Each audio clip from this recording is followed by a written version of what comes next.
Hello everyone, നമ്മുടെ unit 3യുടെ next act child marriage act ആണ് ഇന്ന് നമ്മൾ ഡിസ്കസ് ചെയ്യാൻ പോകുന്നത്. ഇതും നമുക്ക് അറിയാവുന്ന കാര്യങ്ങളൊക്കെ തന്നെയാണ്, ഒരു കുറച്ച് സെക്ഷൻസ് ഒക്കെ വെച്ചിട്ട് പറയുന്നു എന്ന് മാത്രം. എന്താ?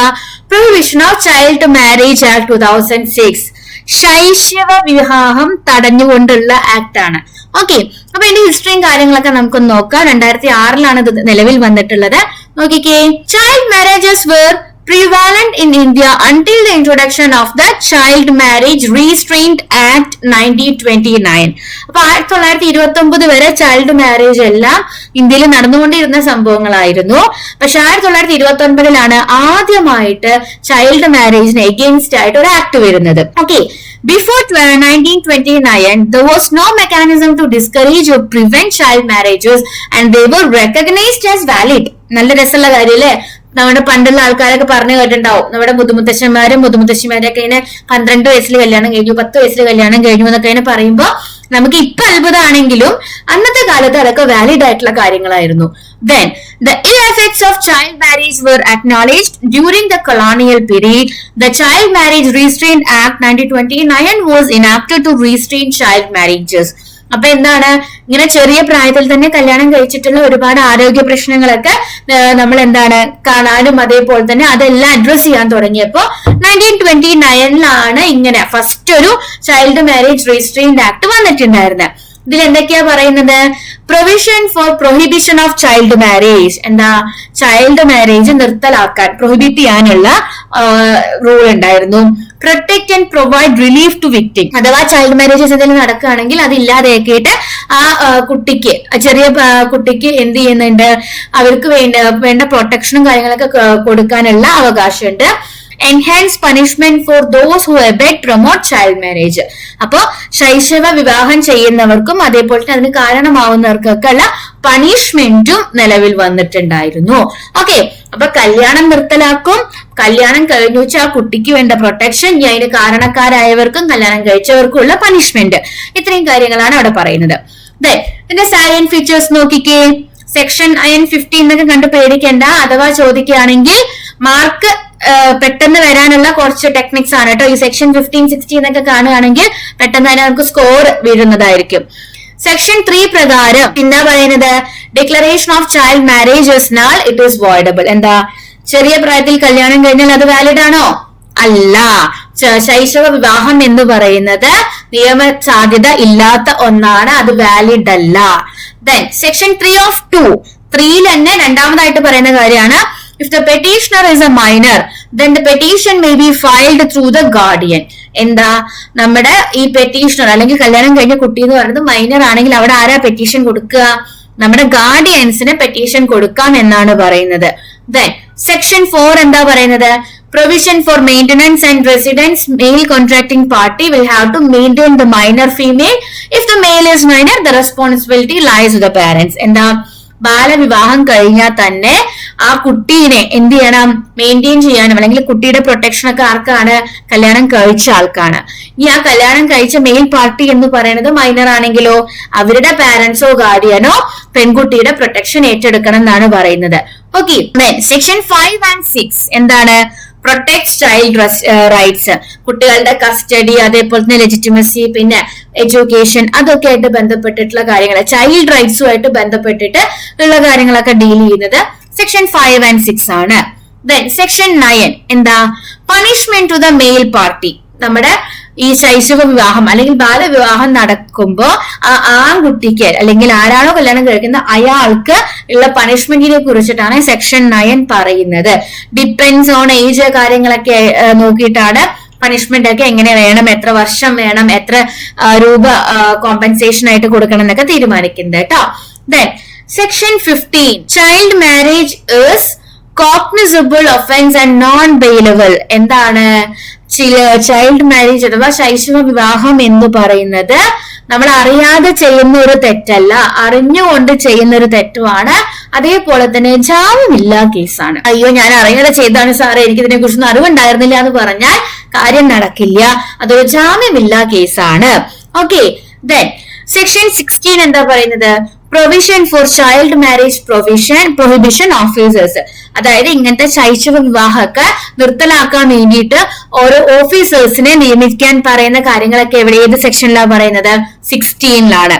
Then section 12 എന്താ പറയുന്നത്? Children kidnapped and forced into marriage, sold for marriage or null. അതായത് വീട്ടുകാരുടെ നിർബന്ധപ്രകാരം അല്ലാതെ തന്നെ ചില കുട്ടികളെ തട്ടിക്കൊണ്ടുപോയിട്ട് കല്യാണം കഴിക്കും, അല്ലെങ്കിൽ നിർബന്ധിച്ച് കല്യാണം കഴിക്കും, കുട്ടികളെ കല്യാണത്തിന് വേണ്ടി വിൽക്കും പണ്ടത്തെ കാലത്തൊക്കെ. സോ അതൊക്കെ എന്താണ്? നിയമ സാധ്യത ഇല്ലാത്തതാണ്, എന്ന് വെച്ചാൽ നമുക്ക് നിലനിൽക്കാത്തതാണ്, നള്ളാണ്, അവോയ്ഡബിൾ ആണ്, അവോയ്ഡ് ചെയ്യാൻ പറ്റുന്നതാണ്. ഓക്കെ, ദെൻ എന്താണ് നമ്മുടെ ഇതൊക്കെ നമ്മളിപ്പോ ചൈൽഡ് മാരേജ് ആക്ട് ഏത് വർഷത്തെ 2006 വന്ന കാര്യങ്ങളാ പറഞ്ഞത് കേട്ടോ. അപ്പൊ ഈ ഓരോ സെക്ഷനും എന്താന്നുള്ളത് നമുക്ക് അറിയാലോ. ഇനി ഒന്ന് എക്സ്പ്ലെയിൻ ചെയ്തൂടെ? ചെറിയൊരു കഥ നമുക്ക് എഴുതാലോ. അപ്പൊ for example, declaration of child marriages null, it is voidable. അതിന്റെ അടിയിൽ എന്ത് എഴുതി വെക്കാം? ഏർലിയർ സ്റ്റേജിൽ ചൈൽഡ് മാരേജസ് ഒരുപാടായിരുന്നു, ബട്ട് അക്കോർഡിംഗ് ടു ഈ ആക്ട് എന്താണ്? അതെല്ലാം നമ്മുടെ നിയമത്തിന് മുന്നിൽ സാധ്യത ഇല്ലാത്ത കാര്യങ്ങളാണ്, അത് വോയ്ഡബിൾ ആണ്, അത് എന്താ പറയാ വാലിഡ് അല്ല എന്നൊക്കെ പറഞ്ഞു കുറച്ച് കഥ എഴുതി വെച്ചൂടെ ഓരോ പോയിന്റിന്റെ അടിയിലും. അപ്പൊ നിങ്ങൾ കാര്യം മനസ്സിലാക്കുക, എന്നിട്ട് അതിനനുസരിച്ചുള്ള നിങ്ങൾക്ക് അറിയാവുന്ന എന്ത് കഥയും അതിന്റെ താഴെ അതുമായി ബന്ധപ്പെട്ടിട്ട് എഴുതാവുന്നതാണ്. ദെൻ നിങ്ങളിപ്പോ ഈ റീസെന്റ് ആയിട്ട് 2021 എല്ലാവരും ചർച്ച ചെയ്തിട്ടുള്ള ഒരു കാര്യമായിരുന്നു പെൺകുട്ടികളുടെ കല്യാണപ്രായം 18 നിന്നും 21 ഉയർത്തണം. അതായത് ആൺകുട്ടികളുടെ സെയിം പ്രായമാക്കണം, ജെൻഡർ ന്യൂട്രലിറ്റി വേണം എന്നൊക്കെ പറഞ്ഞ് ഭയങ്കര പ്രശ്നമായിട്ടുണ്ടായിരുന്നു. ഓക്കെ, പക്ഷേ അതിന്റെ കാര്യങ്ങൾ ഒന്ന് നോക്കി നോക്കാം. അത് നമ്മുടെ പാസ് ഒന്നും ആയില്ല, ജസ്റ്റ് ഒരു അമെന്റ്മെന്റ് ബിൽ മാത്രമായിരുന്നു, അത് പാസ് ആയിട്ടുണ്ടായിരുന്നില്ല. നോക്കിക്കേ, the bill to raise the age of marriage for women from 18 to 21 years was introduced by union minister for women and child development Smriti Irani. Smriti Irani ആയിരുന്നു ഈ ഒരു നിർദ്ദേശം മുന്നിലേക്ക് വെച്ചിട്ടുണ്ടായിരുന്നത്, 18 21 ആക്കണം എന്നുള്ളത്. The bill has been sent to the Parliamentary Standing Committee for detailed scrutiny. Then if passed, the bill will override all existing laws on the age of marriage. The government proposed these changes based on various reasons. The recent National Family Health Survey NFHS data supported the need for changes.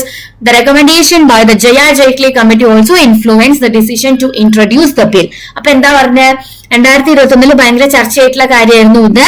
അതില് ഒരുപാട് എതിർപ്പൊക്കെ വന്നിട്ടുണ്ടായിരുന്നു. ഇപ്പോഴും അത് പാസ്സായിട്ടില്ല. അതായത് 18 വയസ്സിന് 21 ആക്കണം. 18 വയസ്സിൽ കല്യാണം കഴിക്കുമ്പോൾ തന്നെ പെൺകുട്ടികൾക്ക് ഒരുപാട് ഹെൽത്ത് ഇഷ്യൂസും കാര്യങ്ങളെല്ലാം വരുന്നുണ്ട്. അതേപോലെ തന്നെ ജെൻഡർ ന്യൂട്രാലിറ്റി വേണം എന്നൊക്കെ പറഞ്ഞിട്ടാണ് ആ ഒരു ഏജ് മാറ്റണം എന്ന് പറഞ്ഞിട്ട് വന്നത്. പക്ഷെ അത് പാസ്സായിട്ടില്ല. ഓക്കെ, അപ്പൊ നമ്മുടെ ചൈൽഡ് മാരേജിൽ എന്തൊക്കെയാ പറയേണ്ടത്? പണ്ടത്തെ ഹിസ്റ്ററി, എല്ലാ ആക്ടിലും അതന്നെയാട്ടോ, പണ്ടത്തെ ഹിസ്റ്ററി പറയാ, എന്നിട്ട് ഈ സാധനം നിലവിൽ വന്നു പറയാ. 1929 ഇങ്ങനെ ആക്ട് വന്നു, പക്ഷെ അത് അത്ര എഫക്റ്റീവ് ആയിരുന്നില്ല. എന്നിട്ടാണ് 2006 വന്നിട്ടുണ്ടായിരുന്നത്. അതിന്റെ കാര്യങ്ങളൊക്കെ പറയാ, ഓരോ സെക്ഷൻസും പറയാ. പിന്നെ ഇത് പ്രകാരം ഒരു ഇമ്പോർട്ടന്റ് കാര്യം നമ്മൾ വിട്ടുപോയി. ചൈൽഡ് മാരേജ് ആക്ട് പ്രകാരം പെൺകുട്ടികളുടെ കല്യാണ പ്രായം എത്രയാ? 18. ആൺകുട്ടികൾക്ക് 21 വയസ്സും ആയാലാണ് കല്യാണം ലീഗലി നടത്താൻ പറ്റുള്ളൂ. അത് ഇമ്പോർട്ടന്റ് ആയിട്ട് ഒരു ബോക്സിൽ എഴുതി വെക്കണം കേട്ടോ, മറക്കരുതേ. എന്നിട്ട് എന്ത് ചെയ്യാ, ഇപ്പോഴത്തെ ഈ 2021 വന്നിട്ടുള്ള ബില്ലും കൂടി നമ്മൾ ഒന്ന് കൺക്ലൂഡ് ചെയ്തിട്ട് എഴുതി വെക്കുക കേട്ടോ. ദെൻ റീസൺസ് ഫോർ ചേഞ്ച് എന്ന് പറയുന്നുണ്ട്. എന്തായിരുന്നു? നമുക്ക് ഓൾറെഡി അറിയുന്ന കാര്യങ്ങളാണ് ഇതൊക്കെ. Recent evidence shows that the number of child marriages has increase during the lockdown and the pandemic. Then calling for the government's immediate action to curb child marriage. എന്താണ്? നമുക്ക് എല്ലാവർക്കും അറിയുന്നതായിരുന്നു, കൊറോണ സമയത്ത് കല്യാണങ്ങളുടെ എണ്ണം വളരെ കൂടുതലായിരുന്നു. അത് കൊറോണ സമയത്ത് കൂടാൻ എന്തായിരുന്നു ഒരു റീസൺ എന്ന് പറയുന്നത്? ഫിനാൻഷ്യൽ റീസൺസ് ഉണ്ട്. എന്ന് വെച്ചാൽ ആൾക്കാരെ കുറച്ച് വിളിച്ചാൽ മതി, അപ്പൊ ഒരുവിധം എല്ലാവരും ആ ടൈമിൽ കല്യാണം കഴിക്കാൻ നോക്കിയിട്ടുണ്ടായിരുന്നു. സോ അതുകൊണ്ട് മാത്രമല്ല, വേറെയും കുറെ റീസൺസ് കാരണം കൊറോണ സമയത്ത് ഒരുപാട് കല്യാണങ്ങളായിരുന്നു. അപ്പൊ അത് ഭയങ്കര ഒരു ചർച്ചാ വിഷയമായിട്ട് വന്നിട്ടുണ്ടായിരുന്നു. Then bring uniformity in marriageable age of women at par with men. ആൺകുട്ടികളുടെയും പെൺകുട്ടികളുടെയും ഏജ് സെയിം ആക്കുക എന്നുള്ളൊരു ജെൻഡർ ന്യൂട്രാലിറ്റിയുടെ ഒരു എന്താ പറയാ കൺസെപ്റ്റ് വന്നിട്ടുണ്ടായിരുന്നു. അതേപോലെ തന്നെ മറ്റേണൽ മോർട്ടാലിറ്റി റേറ്റ് ഒരുപാട് കൂടുതലായിട്ട് വന്നിട്ടുണ്ടായിരുന്നു. എന്ന് വെച്ചാൽ 18 വയസ്സിലൊക്കെ കല്യാണം കഴിഞ്ഞിട്ടേ ചിലപ്പോ കുട്ടികൾക്കൊന്നും അറിയാത്ത പ്രായത്തിൽ കല്യാണമൊക്കെ കഴിഞ്ഞ് പെട്ടെന്ന് പ്രഗ്നന്റ് ഒക്കെ ആയി ഹെൽത്ത് അത്ര സ്റ്റേബിൾ അല്ലാത്തവരൊക്കെ ആണെങ്കിൽ മോർട്ടാലിറ്റി റേറ്റ് ഒക്കെ കൂടുതലായിരുന്നു, മെറ്റേണൽ മോർട്ടാലിറ്റി റേറ്റ്. സോ അതാ ഒരു കണക്കുകളും കാര്യങ്ങളൊക്കെ വെച്ചിട്ടാണ് 21 മാറ്റണം എന്ന് പറഞ്ഞത്. പക്ഷെ എന്നാൽ പോലും എന്താണ്, ഒരുപാട് ബാക്കി സോഷ്യൽ എക്കണോമിക്കൽ റീസൺസ് കാരണം അത് നിലവിൽ വന്നിട്ടുണ്ടായിരുന്നില്ല. Okay, so that's all about child marriage act. അപ്പൊ അടുത്ത സെഷനിലെ നെക്സ്റ്റ് ആക്ടുമായിട്ട് കാണാം കേട്ടോ. Bye by.